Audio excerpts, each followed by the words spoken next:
잘 쓰냐고. 근데 사실 저는 처음 보는 얼굴이에요. 네. 나중에 이제 우리 아내한테 물어보니까 그 아파트 주차장에서 그 목사님 만나가지고 둘이 이야기할 때 그 청년이 차 안에서 잠깐 저를 봤대요. 그 얘기를 듣고서 그런데 어떻게 이렇게 알 수 있을까? 그 청년하고 이제 이야기하면서 이제 그런 생각을 했는데 청년이 하는 말이 자기를 한번 딱 보면은 그냥 사진으로 찍는 거예요. 사진으로. 그게 벌써 몇 년 전 이야기인데 기억한다는 게 참 너무 신기하더라고요. 그래서 우리 이거 단기 기억력이라고 그러잖아요. 포토그래피 메모리 해가지고 사진을 딱 찍는 거예요. 그래서 우리 차 남바까지 얘기를 하는 거예요. 구들구들 아니냐요. 그래서 제 이름을 대면서 안종원 목사님 맞으시오. 깜짝 놀랐어요. 그래서 이제 그동안에 몇 번에 지나치면서 이렇게 만났는데 인사를 못한 게 미안하다 하면서 오늘 내가 용기를 내서 인사를 합니다 그러더라고요. 그래서 그 친구가 이제 쌍둥이였는데 그 형이 이제 몇 년 전에 죽었어요. 이제 그걸 제가 기억을 하고 있는데 그 형은 이 정신적으로 약간의 질환이 있었습니다. 그때 죽었는데 그 동생이 하는 말이 자기가 요즘에 심각한 조울증을 지금 앓고 있대요. 그러면서 조울증뿐이 아니라 조현증까지 이야기를 하더라고요. 옛날에 조현증을 그 정신분열증이라고 했잖아요. 참 안 됐더라고요. 그 이야기를 들으면서. 근데 그걸로 끝났으면 괜찮은데 자기는 환상을 보는 한편이 들리고 하나님의 음성을 듣는데 기도만 하면 어떻게 사단이 와서 막 속삭이고 막 유혹하는 거예요. 진짜 그런 친구 사실 제가 목사님 처음 만난 거죠. 환청도 보고 환상도 보고 하나님의 음성도 들어가면서 굉장히 시달리고 있는데 어떻게 해야 될지 모르겠다. 늘 기도도 한대요. 근데 그 친구는 그게 하나님의 음성으로 들리는 거죠. 그렇게 믿는 거죠. 제가 들을 때는 이게 분명히 잘못된 건데 그 자리에서 제가 지적할 수도 없고 참 안타깝더라고요. 그래서 정말로 말씀을 잘 우리가 듣고 깨달으면 그 치유가 될 텐데 그 얘기를 하는 거예요. 목사님 저희 위해서 기도 좀 해주고 이 병이 고쳐질 수 있습니까? 라는 질문까지 던지더라고요. 그래서 그 순간에 우리 교회를 데려나올까? 라는 생각을 제가 했어요. 근데 문제는 이제 그 아버님이 목사님이니까 목사님과의 그 아들의 사이가 약간 좀 좋지 않더라고요. 그러니까 목사님이 계실 때 내가 그 이야기를 할 수 없고 어떤 말씀으로 잘 우리가 깨달으면 치유가 될 거다라는 말까지는 해줬는데 나중에 해지면서 이제 또 질문이 내가 지금 현재 이런 상태인데 구원받을 수 있습니까? 구원받을 수 있냐고 질문을 하는데 그때 순간적으로 정말 그 사단이 안에서 막 역사하는데 사악한 영이 그때는 완전히 포로가 된 거죠. 사단에 완전히 장악이 돼가지고 사단의 영에 의해서 지금 그 생각을 하고 있는데 구원받을 수 있어 라고 대답하기도 그렇고 그래서 제가 구원은 믿음으로 받는 거다. 내가 하나님의 아들, 예수가 하나님의 아들 그리스도 나를 죄 가운데서 구원하신 메시아라는 것이 믿어지면은 그 구원 받는 거다. 그랬더니 그렇죠 그러면서 좋아하더라고요. 자기를 믿는다는 얘기죠.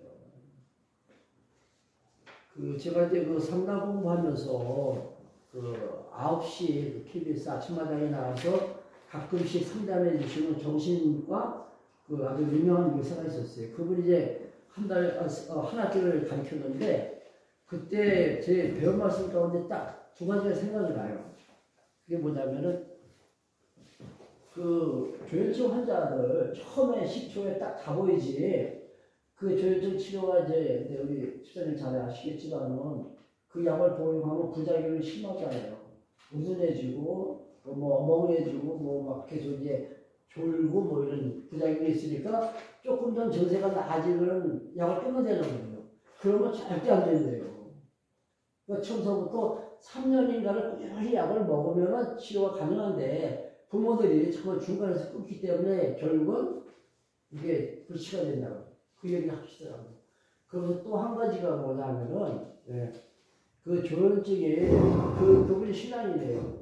그러니까 신앙적인 입장에서 영적으로 잘못돼서 생기는 조혈증이 있대요. 또 하나는 뇌의 구조가 잘못돼서 생기는 조혈증이 있고. 근데 그걸 잘 분별해야 되는데 그 분별이 안 되면 뇌가 잘못됐는데도 기도에 데려가서 막 기도시키고 막 때리고 뭐 사단아 물러가라 해서 막 기도하잖아요. 안 차리려고 막 때려가면서. 그럼 절대 안 된다는 거죠. 그러니까 이 친구는 어느 쪽인지 저는 모르겠어요. 근데 제가 보기에는 그 형님 됐으니까 아마 유전적인 거에 아닌가 그런 생각이 들더라고요. 제가 이제 소장실 말씀을 드리는 것은 참 우리는 정말 행복하다. 하나님께서 나를 축복하셨기 때문에 그런 증세에 안 걸리고 그래 하나님 만날 수 있으니까 얼마나 감사하냐 그런 생각이 들더라고요. 그 순간에도 하나님께서 나에게 이런 악한 영을 집어넣으면 어쩔 수 없다는 거예요. 얼마 전에 아주 꼬마가 그 시를 받아가지고 내리꽃인가 그걸 아마 한 7살이나 6살밖에 안 된 것 같아요. 여자 아이인데 내리꽃을 받았더라고요. 근데 그 아버지가 이제 무당이고. 근데 그게 정말로 하나님께서 그 영을 보내니까 그런 행동을 하는 거잖아요. 근데 우리에게는 하나님께서 정말로 진리의 영을 담아주셔가지고 하나님을 내 아버지로 고백할 수 있다는 거. 너무나도 감사하죠. 우리가 지금 공부하고 있는 이 말씀이 하나님을 우리에게 보여주시는 계시의 말씀이잖아요. 오늘 이제 마침 이제 우리가 그 예수님 다시 부활하신 그 부활절을 그 교회에서 지키는 절기의 행사잖아요. 부활절. 그러니까 부활이라는 것은 이제 전도사님 이제 많이 이제 설명해 주셨는데 이 십자가는 부활이 전제되는 거죠. 부활을 전제하고 예수님께서 십자가를 지신 겁니다. 이 부활은 이 십자가의 완성이에요. 그러니까 이 십자가와 이 부활은 절대 이렇게 떼어놓으면 안 됩니다. 서로 분리시키면 안 된다는 얘기죠. 근데 오늘 유명한 목사님이 하신 말씀이 지금도 제가 잊혀지지 않는데 우리는 십자가를 주장하면 안 된다. 그러니까 십자가를 굉장히 약화시키더라고요.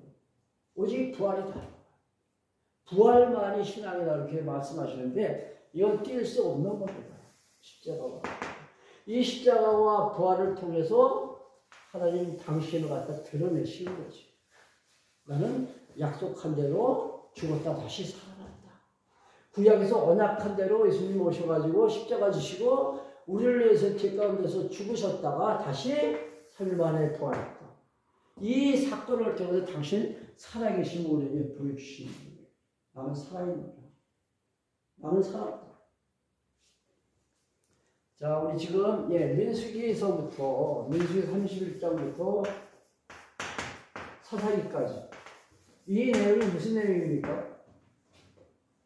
주보에 보면 제가 그 성경 개론에 대해서 간략하게 이렇게 기록해 놨잖아요. 그렇죠? 그러니까 우리는 이 성경 개론을 구조화시켜야 돼요.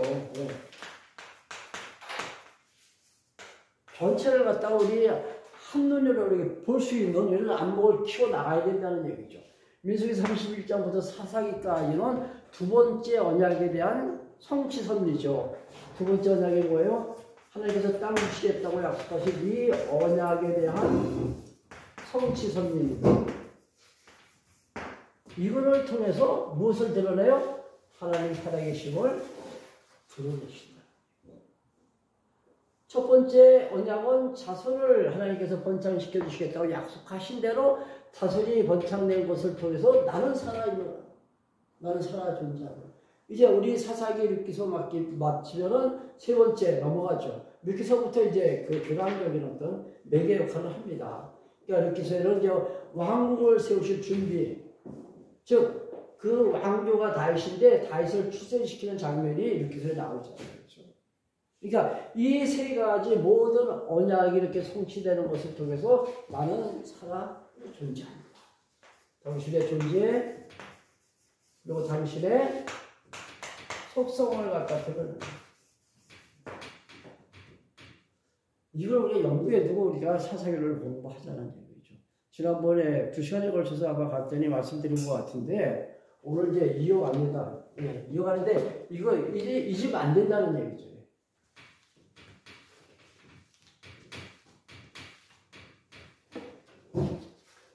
땅 언약 성취 섭리를 통해서 무엇을 당신 여호와 되심을 드러낸다. 그 사사기의 뭐 패턴이랄까 제가 간단히 말씀드렸는데 이스라엘 백성들이 하나님을 갖다가 어떻게 해요? 예, 불순종하죠.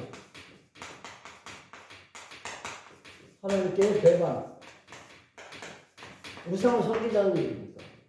절대 우상을 섬기지 말라고 그렇게 하나님께서 다짐을 하셨는데도 불구하고 이스라엘 백성들은 가나안 땅에 살면서 저들이 섬기는 바알신을 갖다 섬깁니다. 그러니까 불순종하고 배반하니까 하나님께서 진노하셨다고 했어요. 진노하실 때는 남겨두신 대적들을 통해서 이스라엘 백성들을 갖다 치신다는 거죠. 그래서 대적들에 의해서 이스라엘 백성들이 어려움을 당하는 기간이 한 100여 년 돼요. 이 사사기 전체의 기간은 한 300년 정도 됩니다. 그 중에서 고난받는 기간은 한 100여 년 됩니다. 지난번에 제가 도표를 이렇게 만들어가지고 이제 드린 거기 아마 나와 있을 거예요. 그 진노할 때, 하나님께서 이렇게 진노하실 때, 이스라엘 백성들은 어떻게 합니까? 가만히 있나요? 하나님 때리시니까 계속 맞지 않고 가만히 있나요? 아니죠. 하나님 살려달라고 강구하죠. 이게 이제 기도입니다. 기도하기 위해서는 하나님 앞으로 나와야죠. 그렇죠? 기도할 때는 누구의 이름을 불러요? 하나님 이름 여호와를 부르잖아요. 그렇죠? 이러한 패턴을 통해서 하나님께서 원하시는 게 뭐예요? 나는 여호와다. 나는 살아 존재한다. 오늘도 살아 있노라. 이거를 갖다 알려주시기 위해서 이런 시험을 하신다는 얘기죠. 그래서 이 사사기를 주제를 뭐라고 말씀드렸어요? 언약자손을 시험하시는 하나님. 그렇죠? 근데 이 시험이 뭐 테스트한다. 하나님께서 모르시니까 알아보시기 위해서 하나님께서 시험하신다. 이건 아니라고 했잖아요. 그러니까 시험의 이 패턴입니다. 이걸 전체적으로 우리가 이해를 해야 돼요. 불순종하니까 하나님께서 때리실 때 이스라엘 백성들은 하나님 앞에 나가서 하나님 이름을 부른다는 얘기죠. 여호와라는 사실을 다시 한번 기억나게 하시려고 하나님은 대적을 남겨두셨다. 이렇게 말씀하십니다. 요절 말씀이 2장 22절이라고 했죠. 내가 남겨둔 그 이유는 뭐라고 했어요? 시험하기 위해서. 이게 시험의 패턴이에요. 시험의 패턴. 그러면 이스라엘 백성들이 하나님께 이렇게 부르짖으니까 그때 하나님께서 어떻게 하세요? 저들을 구원하시죠.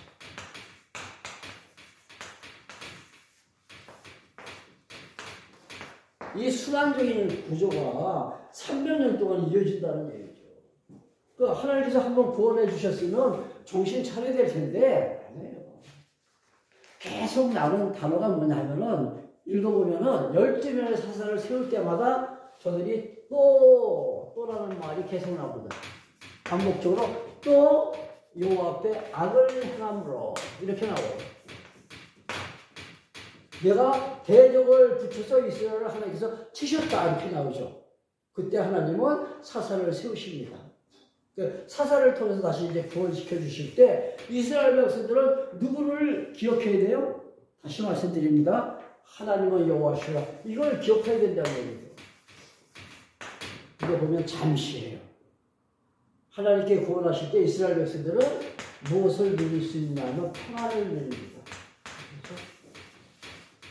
하나님께서 이제 평정시켜 주시니까 이스라엘 백성들은 정말로 질 좋은 삶을 살아갈 수가 있다는 얘기죠. 그때 하나님 여호와 되심을 잊지 않고 살려야 되는데 평안해지니까 얼려 빠져요? 일로 빠져버려요. 이게 문제예요. 평안해지니까 이쪽으로 빠진다는 얘기예요. 다시 먹고 배부르면 기억나시나요? 너희들 가나안 땅에 들어가서 먹고 배부르면 너희들이 나를 버릴 것이다. 이거 하나님께서 하시잖아요. 하나님께서 다시 돌리시는 거예요. 다시. 이스라엘 백성들이 40년 광야 생활하듯이 하나님이 다시 돌리시기 위해서 배반하게 만드신다는 얘기죠. 우리 평안할 때 사실 조심해야 돼요. 공부한 날 기도하고 평안한 날 우리가 찬송 부르라 그랬잖아요. 근데 찬송을 안 부르고 자기 좋은 대로 사는 거죠, 이제. 자기 좋은 대로. 자기 잘난 맛에 산다는 얘기죠. 이게 타락한 우리 인간의 본성이에요. 고칠 수 없는 불치병 같아요. 제가 보기로. 저를 보면 그래요. 저를 보면. 제가 앞에서 이렇게 강의를 하지만은 저 역시 똑같이 합니다. 우리 모두 다 똑같습니다. 평안을 주실 때 하나님의 은혜를 깨달아 감사로 기도하고 기뻐 찬송을 불러야 되는데 이제는 나 좋은 대로 한번 살아보자. 다시 가는 곳이 바로 여기 구름, 또 범죄하는 거예요. 또 악행을 또 저지른다. 사사가 몇 명이라고요? 12명입니다. 12명. 지난번에 제가 나눠드린 유인물 다 갖고 계신가요? 네. 한번 보세요.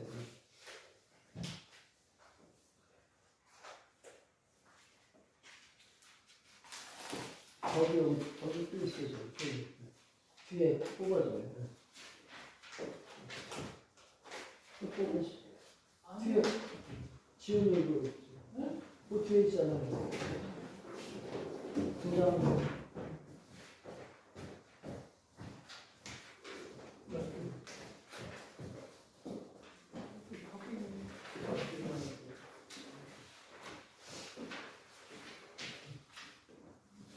사사 12명이 조금 나오죠. 네.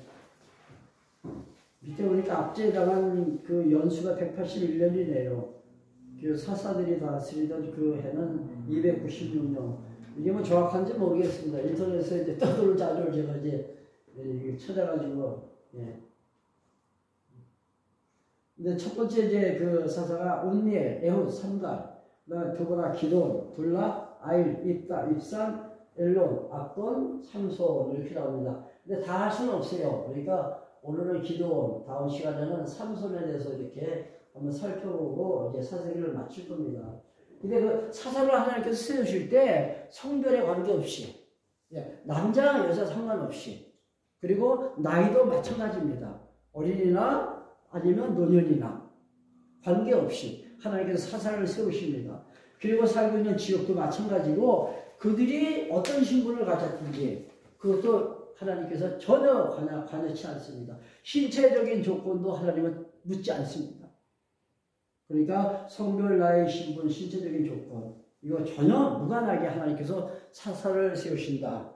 먼저 이거 참고적으로 말씀을 드립니다. 두 번째 사사에 에훗이 있죠. 에훗은 왼손잡이에요. 왼손잡이. 제가 왜 왼손잡이라고 강조하냐면 당시 왼손잡이는 장애인이라 했죠. 장애인.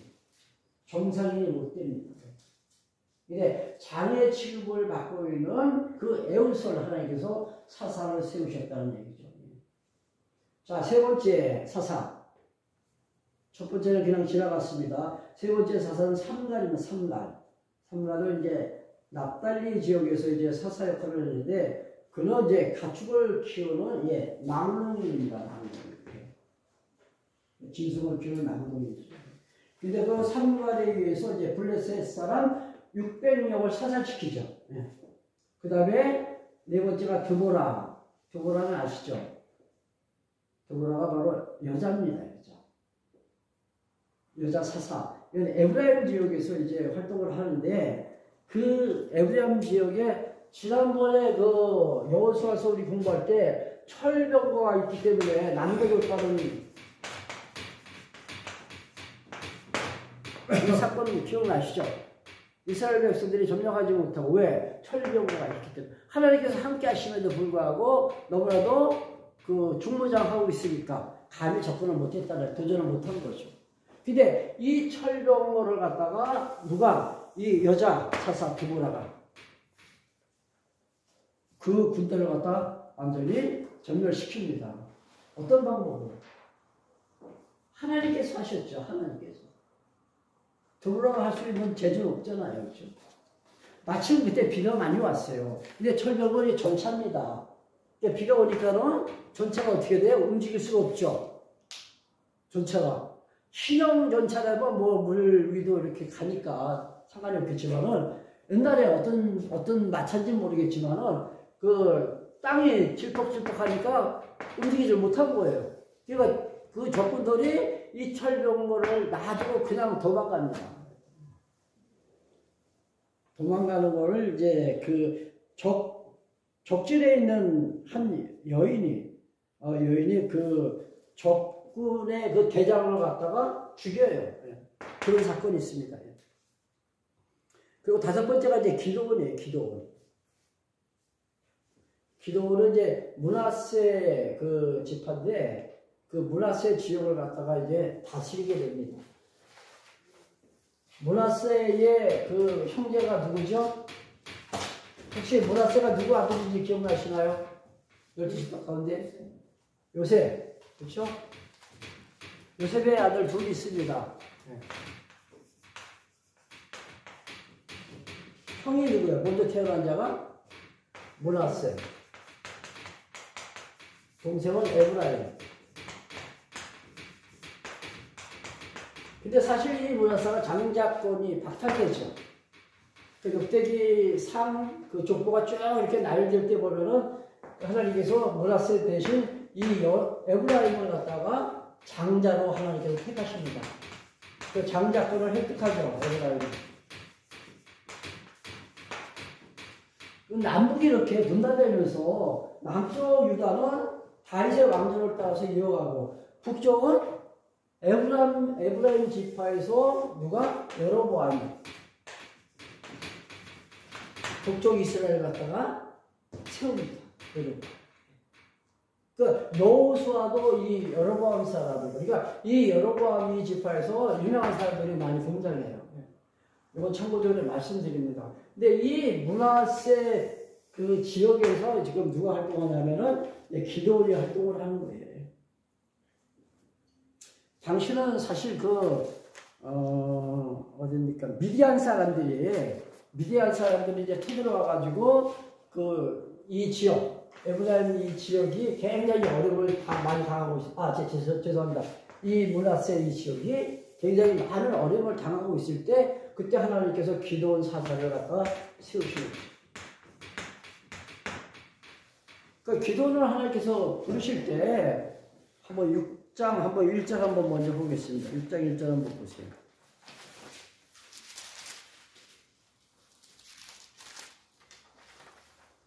6장 1절입니다. 이스라엘 자손이 또 여기 나오잖아요. 그렇죠? 지금 사사가 지금 앞에 4번 있었잖아요. 근데 그럴 때마다 다시 세울 때마다 이스라엘 자손이 또 여호와의 목전에서 악을 행하였으므로 여호와께서 7년 동안 그들을 미디안 사람의 손에 붙이셨다. 그러니까 미디안 사람들이 그러니까 이 므낫세 사람들을 갖다 괴롭힌 거예요. 저들이 농사 지으면은 그 곡식을 갖다 다 약탈해 갑니다. 그러니까 이 기드온이 밀 추수를 했는데 밀 타작을 해야 되잖아요. 그러니까 숨어서 하는 거, 숨어서. 그때 하나님께서 찾아오십니다. 내가 너를 세워서 이 므낫세를 내가 구원해 주겠다. 하나님께서 그렇게 말씀하시죠. 자, 아까 제가 그 패턴에 대해서 말씀드렸잖아요. 배반하니까 하나님께서 이제 대적을 통해서 괴롭힘을 주십니다. 그때 이제 하나님은 그 강구하는 이스라엘 백성들의 그 기도에 응답해가지고 사사를 세우는 거죠.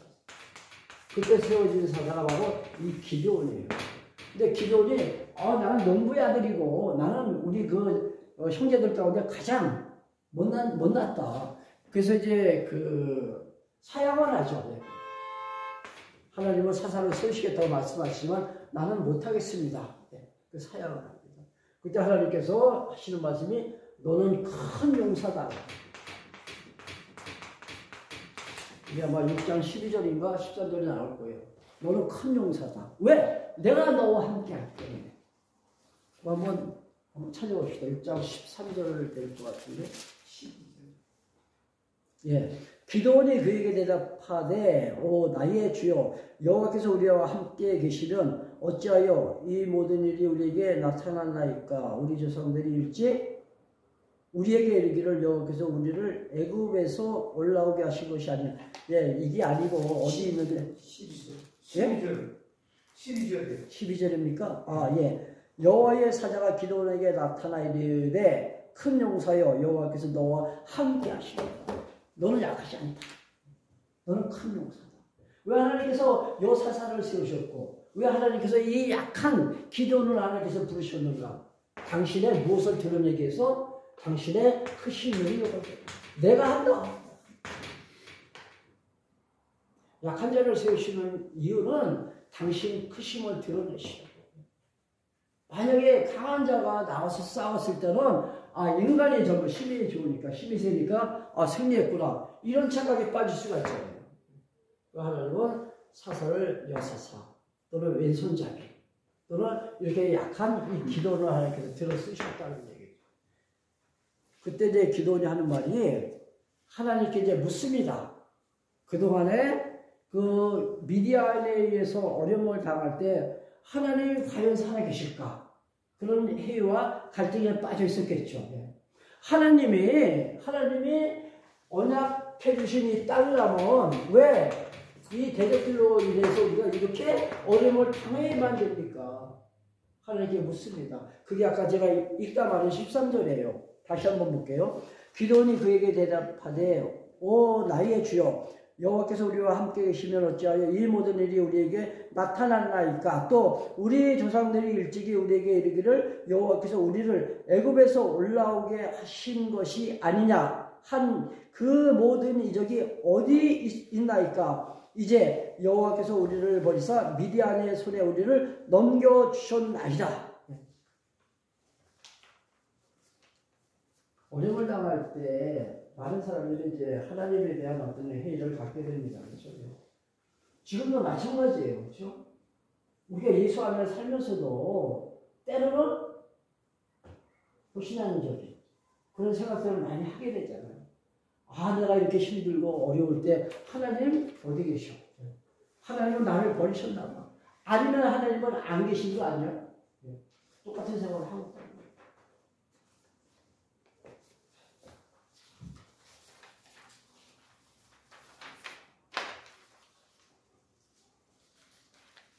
자, 11절 한번 보시죠. 11절.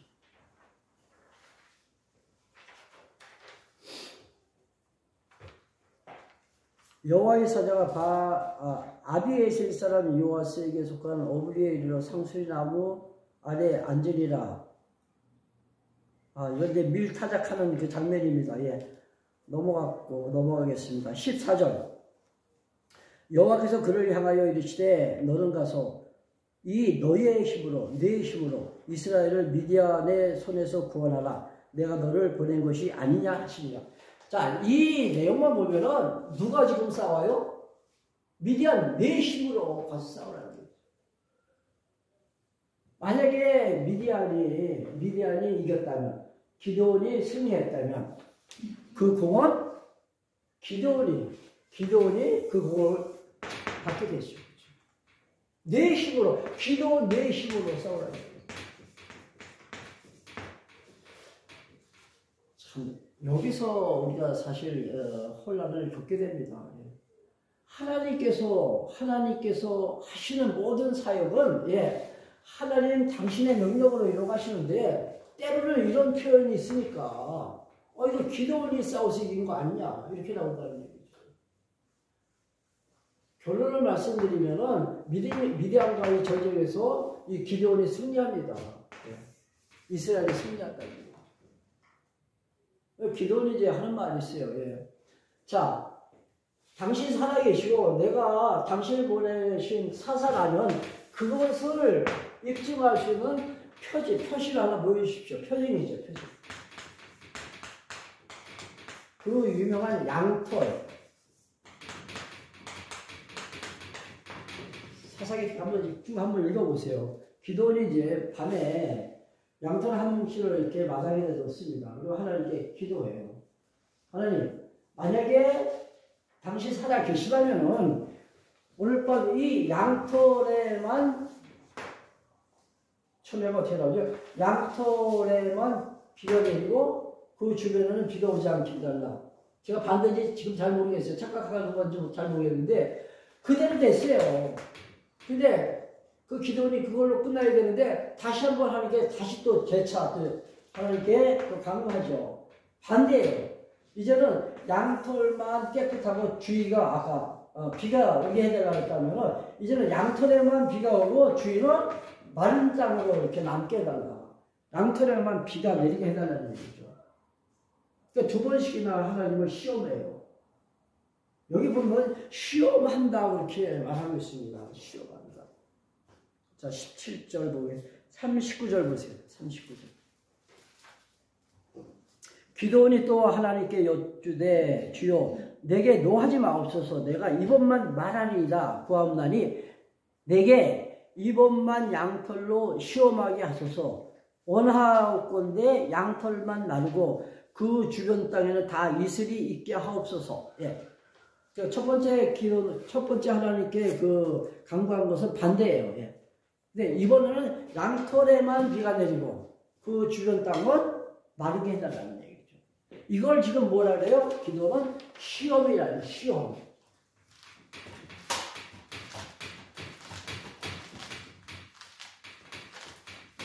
누가 누구를 지금 시험해요? 하나님이 기도는 아니잖아요. 기도원이 지금 하나님을 시험한다는 얘기죠. 내가 이번 한 번만 시험하겠습니다. 누굴? 당신을. 건방지죠.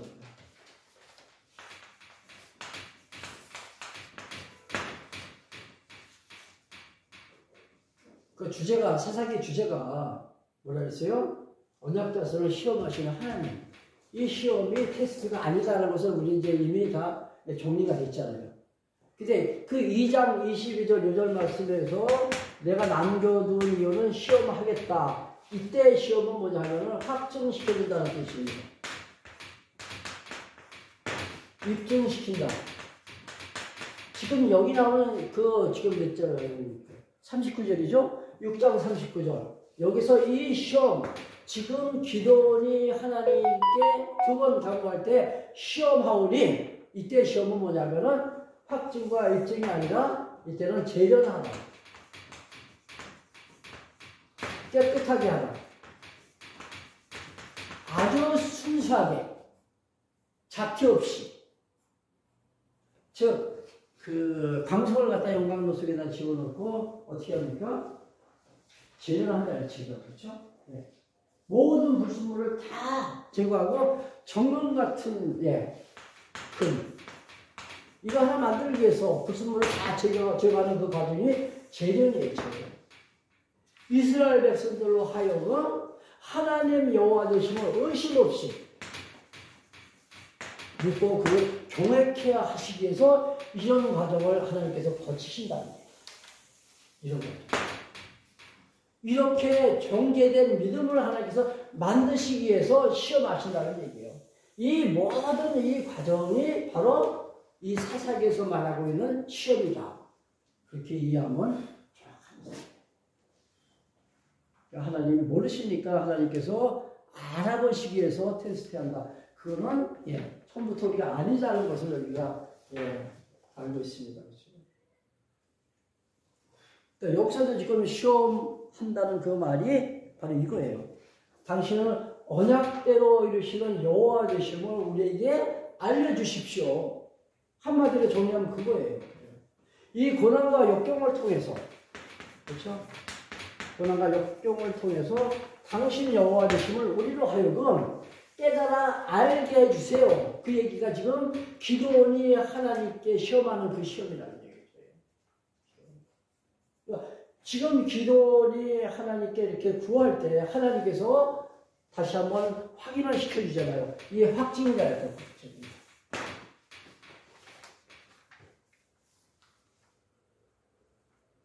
이제 기도원 군대가 이제 그 미디안 전장터에 이제 나가서 싸우는 장면이 7장에 나옵니다. 7장. 그때 기도원 군대가 이제 몇 명이 모집이 되냐면 22,000명이 모집이 됩니다. 적군은 아마 10만 이상 돼요. 아주 대군인데요. 제가 정확한 숫자는 잘 모르겠습니다. 아주 10만 이상이 돼요. 근데 지금 기도원 군대는 22,000. 근데 이들이 다 출전하는 것이 아니라 하나님께서 이제 추리고 추리죠. 그래서 몇 명 남습니까? 혹시 아시는 분? 300명. 300명이 이제 정예 용사로, 정예 부대 용사로다가 300명이 이제 선택이 되죠.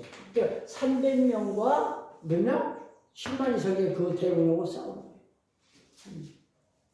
누가 이겨요? 미디안이 이기겠죠. 근데 하나님의 여호와의 칼이, 이걸 이제 기도원의 칼이라고 하는 거죠. 싸워주신다. 여호와의 칼이 싸워주신다. 그래서 이제 300명이 이제 전장에 나갈 때, 그때 이제 아마 식량이 부족해가지고 제대로 먹지 못했던 것 같아요. 그래서 그 주변에 있는 숫곳이라는 지역의 사람들이 있습니다. 숫곳. 이 사람들에게 원군을 요청하죠. 그리고 우리에게 식량을 좀 달라. 그래서 떡을 갖다가 좀 구합니다. 그러나 이 숫곳 사람들이 거절해요. 숫곳 사람들이. 안 된다. 왜? 왜 거절할까요? 지금 적군들은 굉장히 강한 민족이에요. 싸움은 분명히, 그들이 봤을 때는 싸움은 분명히 이스라엘이 패망할 것이 너무나도 확실하니까, 혹시라도 우리가 지원했다가 이스라엘이 패망당했을 때 그 화를 우리가 자초하게 될까봐. 무슨 이야기인지 이해가 되시죠?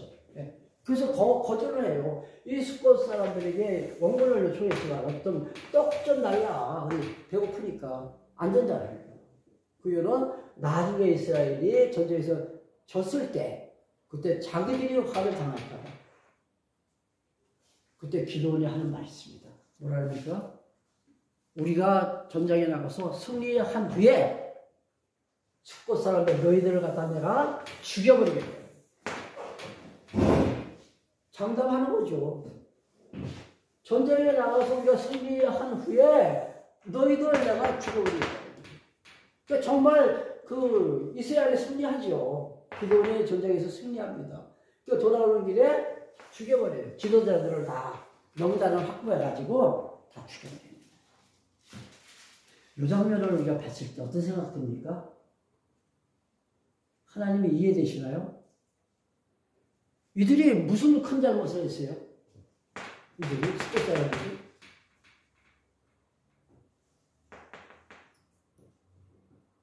하나님 이상하잖아요. 자기들 살기 위해서 도와주지 않는데, 그렇다고 해서 이스라엘 백성들이 숫곳 사람들을 죽였다.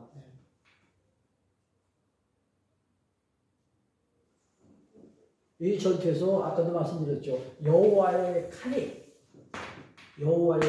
앞서 나가서 이 미디안 사람들을 갖다가 다 전멸시킨다. 그러니까 여호와의 칼이 싸우신다는 얘기죠. 이 전투는 여호와의 전투다. 이 말이에요. 그럼 여호와께서 싸우시는 이 전투에 너희들이 방지를 들어? 누구에게 하는 말이에요? 숫곳 사람들. 여호와께서 싸우시는 전투라면은 그 전투에 협조를 못할 망정 이 숫곳 사람들 너희들이 반기를 드냐 이거죠. 그러니 너희들은 죽어났다. 이런 차원에서 우리가 그렇지 않으면 도저히 이해가 안 된다. 이 전투를 통해서도 무엇을 보여주시냐면 하나님 함께 하신다. 여호와의 칼을 우리가 바라볼 수가 있습니다. 이게 곧 하나님 살아계신 계시죠. 오늘 여기까지만 할게요. 시간이 많이 가요. 다음에는 이제 조금 남은 부분하고 이제 마지막 12번째 삼손에 대해서 여러분 좀 읽어오세요. 단 못 읽으셔도 삼손 그 내용만 좀 읽어오세요. 그리고 오늘 제가 그 서대 좀 시작하려고 했는데 또 잊어버린 게 있어요. 또 그 요셉의 유골에 대해서 지난번에도 잊어버리고 지나갔는데 오늘 또 제가 그냥 지나가고 다음에 하겠습니다. 요셉의 유골. 그러니까 그 요셉이 죽을 때 그 자손들에게 유언을 남긴 게 있잖아요. 너희들이 올라갈 때 가나안 땅 들어갈 때 내 유언을 메고 가라. 그거 기억나시죠? 그 이스라엘 백성들 출애굽할 때 유언을 메고 가죠. 그 장면을 한번 찾아보세요. 출애굽기 읽으시면서. 그리고 이제 가나안 땅에 지금 정착해서 거기 매장을 시킵니다. 그것도 한번 찾아보시고. 그건 아마 여호수아 선거에 나올 겁니다. 기도하겠습니다.